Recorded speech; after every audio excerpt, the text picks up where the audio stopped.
Xion sat around a large flat stone with Xion sitting opposite him and 5 wolves in between. A large map lay in front of them with small clay figures dotting it. As you asked, this is the state of the desert as we know it. Xion began as Xion surveyed the map. For the past 5 years or so there has been a terrible drought that has left the desert near lifeless. The lynx have retreated to the mountains.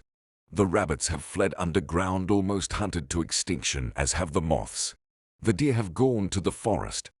The buzzards have subjugated the hawks and have gone to the cliff face in the south to hunt the forest and keep other desert clans away. Xion paused, now watching the wheels turn in Xion's mind before he continued. The Bat clan is gone. The Scorpions are in a civil war, and even the Scales are having a hard time with all the Lessers gone. Lessers. Xion had always hated that word. It was a word used by hunters to describe their prey. As if because they didn't kill for their existence it somehow made them less worthy to live. I have to reach out to the rest of the clans of the desert. Xion began after carefully considering his position both in the room and the desert as a whole. My plan is to unite the desert, all of us under one rule. You mean the Feathers and Scales as well? Xion asked. No, all of them. I need to see where we stand with each of them. Xion replied. Are you daft, man? One of the wolves to Xion's right said in protest. You expect us to call a rabbit our brother? Break bread with a serpent or buzzard? They do it in the north along the frost line. Xion replied. Barring the owl clan, almost all the clans there are hunting clans of fur. The wolf exclaimed. He has a point, my lord. Xion said as Xion stared at the wolf, reading his mind and feeling the resentment the wolf felt as Xion spoke. Xion replied as he stood up to walk over to the wolf, who quickly got to his feet and gave a low growl. Sorry, Lord Xion. Xion replied as his hair stood on end because of the tension in the room. Xion extended his hand to the wolf and nodded. The wolf took his hand reluctantly and Xion continued after grabbing the wolf's forearm and locking eyes with him. No, just Xion. You may consider me your leader, but I consider you all to be my brothers. I will accept nothing but Xion from you. And believe me, we will unite this desert under one banner. One people, one clan, the Ernam. The wolf nodded back and Xion released him. So we need to begin reaching out to the other clans then? Xion asked as Xion returned to his chair. What of the Scorpions? Which side do we take in their war? The civil war of the Scorpions is a concern for sure. Xion began but stopped short. Xion. He could hear Jack's call almost like a whisper in the back of his mind. I have to go. I will be back as soon as my business around the desert is done. Are you going to meet them personally? Xion asked. Yes. I will return as soon as I am done, or if I cannot I will send word. Tell everyone that for now no one hunts on the sand. Xion touched the tip of his sword to the ground and changed to a pillar of sand, then fell to the ground and blew away. Lord Xion. He expects us not to hunt. Does he intend for us to starve? One of the wolves asked as Xion mulled over Xion's words. No. He said we could not hunt on the sand. Spread the word throughout the clan, no lesser of the desert is to be harmed. We will follow his orders for now. Xion trusted Xion. He had to. The other option meant almost certain death for the clan. The wolves were a proud people, but if Xion fought like his mother, the wolves of the desert did not have the numbers to take Xion on and come out unscathed. He could call on the wolves from the other territories, but it would take weeks for any of them to get here en masse. And what would that do against the might of someone who wields the power of a goddess? Xion. Jack yelled it now in anger. He could not believe what he was doing as he waited for the fox that in his mind was responsible for killing his sister. A column of sand began to swirl up from the floor and Jack made a stab for it with a knife. The sand engulfed Jack's hand and squeezed it, forcing him to drop the knife as Xion materialized from within. Jack. Connie yelled as she pulled her brother back. Jack, you promised to hear him out. I do not care what that murderer has to say. Jack replied with a ravenous yell as he scrambled for the dagger. Jack, please. I need your help. Xion pleaded. Why? So there can be peace between our clans.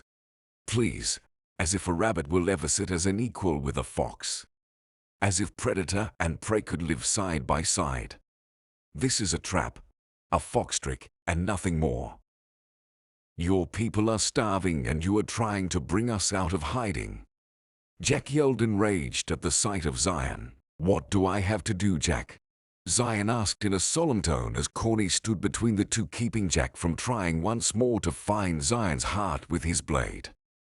What do I have to do to prove what I say is true?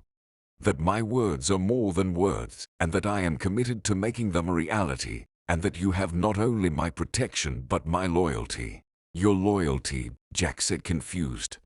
Is it not my loyalty you want? How am I to expect your loyalty if you do not trust that you have mine? Xion replied. You will not outwit me, fox. My sister was loyal to you and she paid for it with her life. Jack snapped back. Xion turned away as tears of rage came to Jack's eyes. Xion could no longer tolerate the fear, sorrow, and rage in them. They stabbed in Xion's mind harder than any knife or dagger could. His gaze shifted and met Connie's eyes, and he immediately wished he hadn't. She was terrified, afraid she was about to lose her brother, and the fear Xion could see in her eyes made him hate himself a bit. If you want my loyalty then, Jack stammered, then kill them. The Snake Clan. Kill them all. Xion's heart sank at Jack's request. He wanted to bring the desert together, but what Jack was asking of him, to commit the dragon sin. He knew if he did this there would be those who would never forgive him.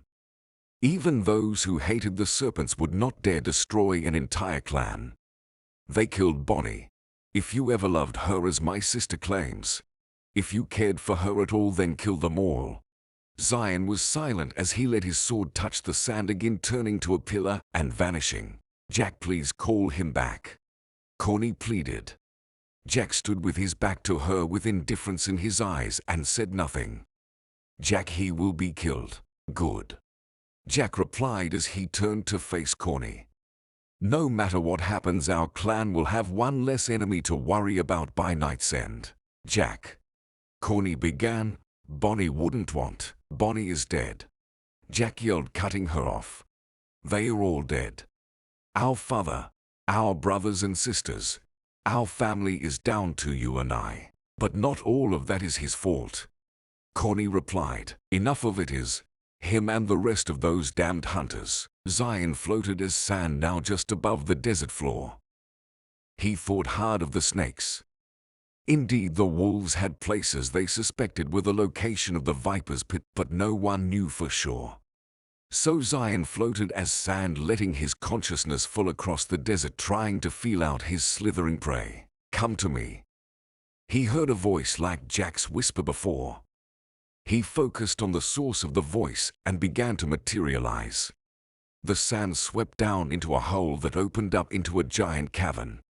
The floor of the cavern was alive with writhing serpents, and shadows were being pulled into torches on the wall that exchanged them for purple flames, casting a dim glow and warmth across the waves of scales crawling on the floor. Xion squinted in the dim light. Son of the she-devil, I presume. The voice whispered again from somewhere in the slithering masses. Yes. Xion replied as he looked around the room nervously, with his eyes searching for the voice's owner. I have come. Xion began, but the voice cut him off. We know why you have come. Snakes hear everything. A giant head rose from the slithering sea and towered over Xion as it slithered toward him. It was a basilisk, one of the greater clan of scales. But what was it doing here? After all, basilisks were alpha predators loyal to the dragon clan. Why was he here among common serpents? Xion's mind raced as the basilisk cleared the distance between them. Then it raised itself up high above Xion, coming feet from the top of the cavern. He leaned forward and opened his mouth, revealing his saber-like fangs. Xion reached for his sword, fearing he was about to be swallowed whole, but instead the basilisk began to convulse and finally regurgitated a thin, pale-skinned, muscular man, and then the husk of the snake fell to the floor. "You want peace," the man continued, "but you owe us a debt for the life of your child, and the darkness must collect." The two locked eyes in the flickering dim light as the man continued with a sickening grin. "I know what you have lost, and I know you have been gifted more than just your child by the darkness. Look into my eyes and see my heart before you say the past can be forgiven." It was an unnerving glance he cast to Xion, who did as he was told and peered deep into the basilisk's eyes. Xion could feel the man trying to hypnotize him, but he never broke his gaze and saw the basilisk following his mother through a grassy field. "I sought the she-devil, but she stubbornly and steadfastly avoided me. Then the rabbit came and she reeked of you, and I thought to myself, if I can't lure the she-devil here, you would be the next best thing." "What business did you have with my mother?" Xion demanded. "I needed her dark magic for the ritual to free the dark goddess, Agatha, the same dark magic that resides in you."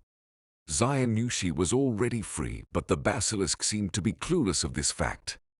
Had Lulu sent him to the Nether to keep the sword away from the basilisk? No. He seemed clueless about the sword as well. But had Lulu known somehow? "Help me free the loving mother, and she will surely return your love to you," the basilisk continued. Xion knew this was a lie. Or if it were true, he doubted he would need the basilisk to make it happen, having freed Agatha. "No," Xion replied as he tightened the grip on his sword. "Oh. Then what will you do, little fox?"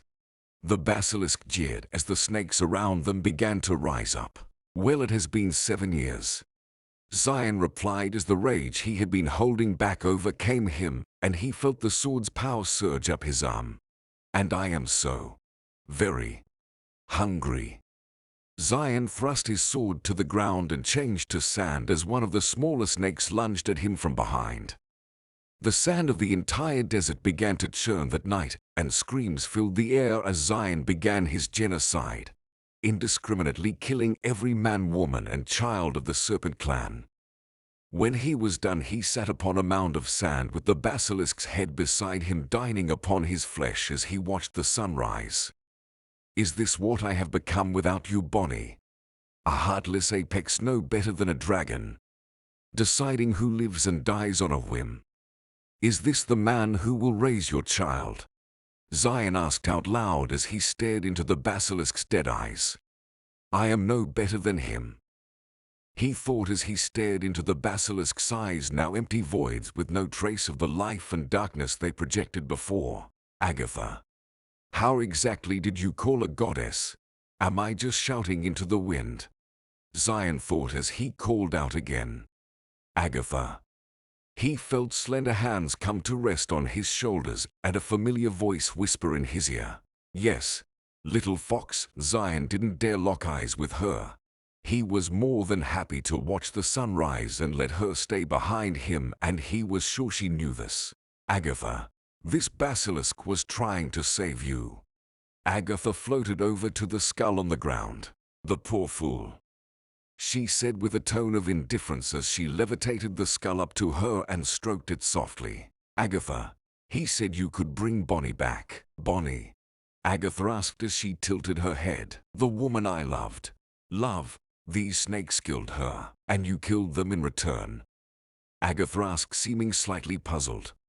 Xion nodded and shifted his gaze to the ground as Agatha floated over to face him. "Life is not mine to give, little fox, but as the goddess of death I will honor the pact your forebears made." She stroked the blue mark on his forehead and a chill ran down Xion's spine. "You, or one of your blood, will always inhabit this plane." Xion's thoughts turned to Oliver and Lulu. Is that why she sacrificed herself and sent him away? Because she knew Oliver would be protected? Xion started to ask, but the sound of the skull hitting the sand startled him, and when he looked up he found himself alone again. Xion was still covered in the blood of his victims when he went to find Jack and brought him the basilisk's head. Here it is, the head of the serpent responsible for Bonnie's death. They are all dead, Jack, just as you asked, he said as he dropped the skull at Jack's feet.